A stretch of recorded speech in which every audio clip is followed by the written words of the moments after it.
For many viewers, Fox News is just not the same without Tucker Carlson. During his time at the network, before his show was abruptly pulled off the air, Carlson drew the largest number of viewers in the 25 to 54 age demographic, including the top number of Democrats in that group.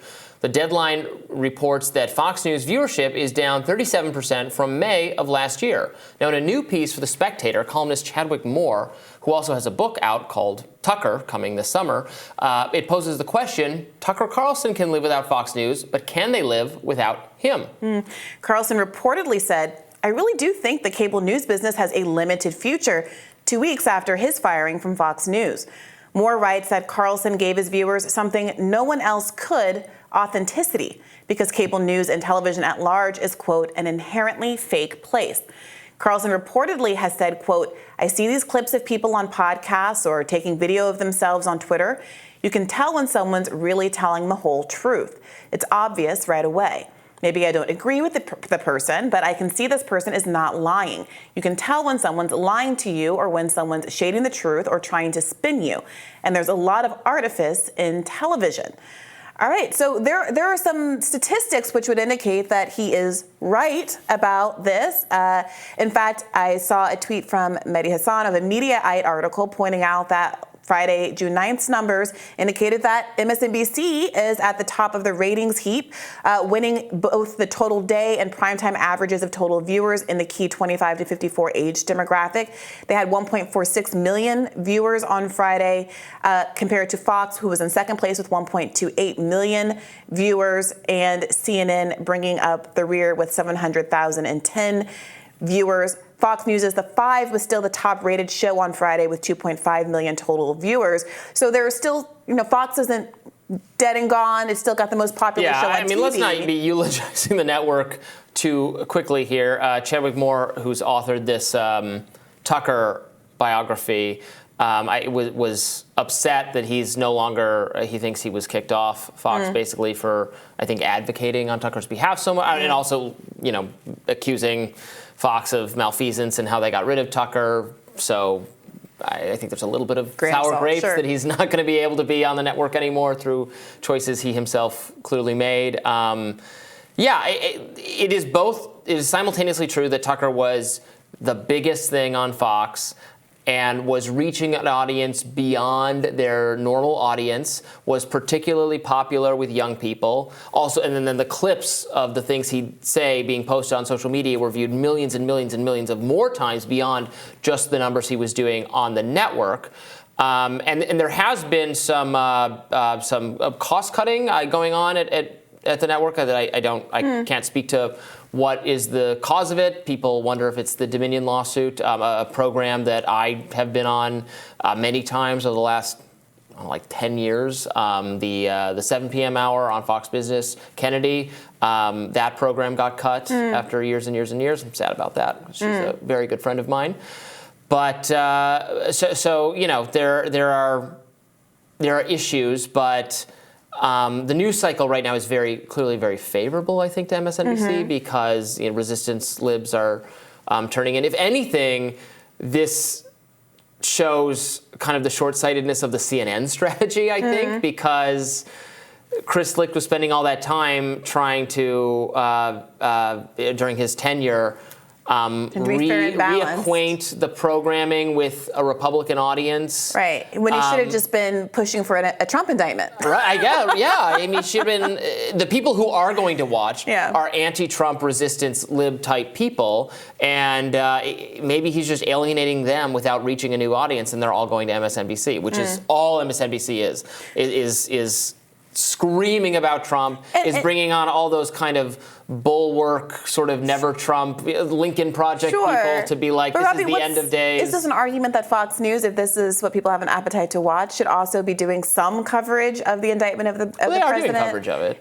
It doesn't seem like an imbalance of focus? Well, I've been watching it all day. I flip rapidly between the three channels when I am watching, which is not like every day, because sometimes you have to put this stuff down and just like take a break and play Zelda for 1,000 hours. Amen to that, brother. But, there's been coverage on Brett Baer has covered it pretty relentlessly. Let me ask you about the framing Tucker Carlson offered up in that quote we read about one's ability to tell how truthful and sincere commentators are outside of the traditional media sphere.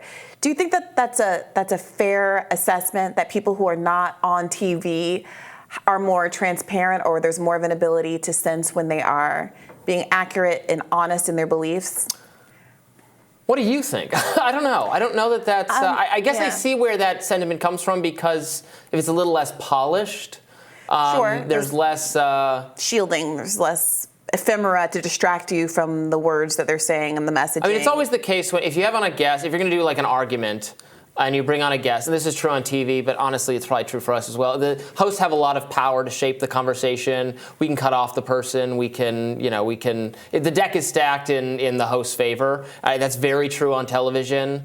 But I don't know. I think it's less true when there's podcasts that you can edit and TikToks that you selectively pick the narrative and the pictures. Those things go on and on forever.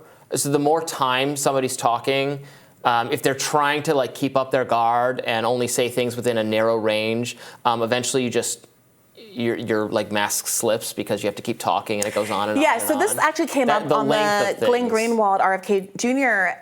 Interview last night. RFK Jr. was talking about how he feels like his uncle, JFK, really benefited from television, which was a newly ubiquitous technology at the time. It favored JFK for reasons. He was handsome, and that he similarly feels like podcasts and kind of social media is an opportunity for him to get an edge as a relatively new technology, which is perhaps why he's doing so many alternative media shows. He says that Twitter was the same for Trump back in 2016. But he also, Glenn piggybacked on that point and went on to say that because Noam Chomsky has written about how the 7-minute news segment format of the news is very good for reinforcing the status quo view, because it doesn't take very much time to say, yes, we should bomb Syria, blah, blah, blah.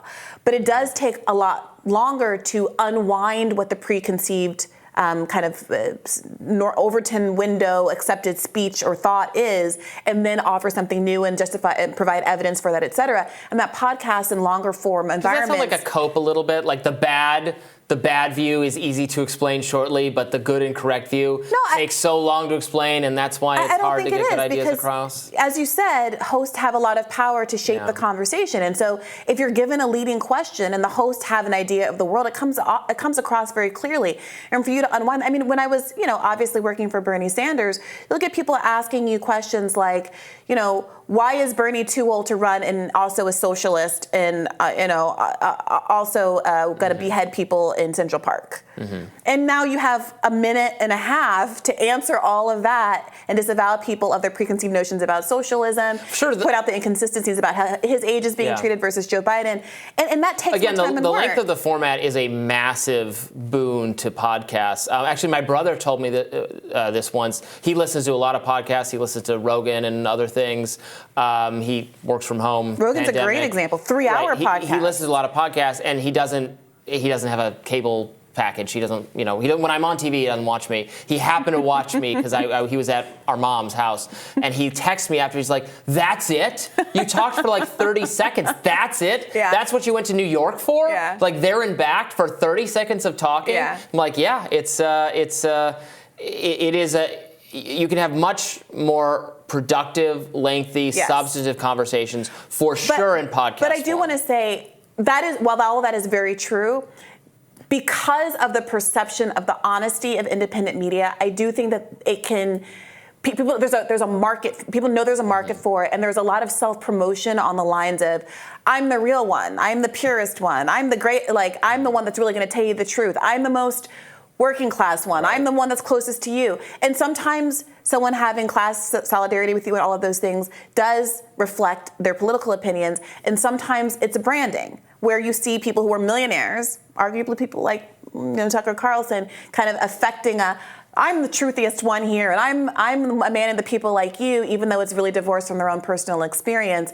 So people's appetite for that is being fed by podcasts, but it presents an opportunity for those who are not really authentic to exploit the veneer of authenticity that can come from saying, "Hey, I'm an independent media." But it is true that the filters are off. The gatekeeping is off, and that's why they frustrate the mainstream media, which is losing out to them in the long run, I think. For sure. More Rising right after this.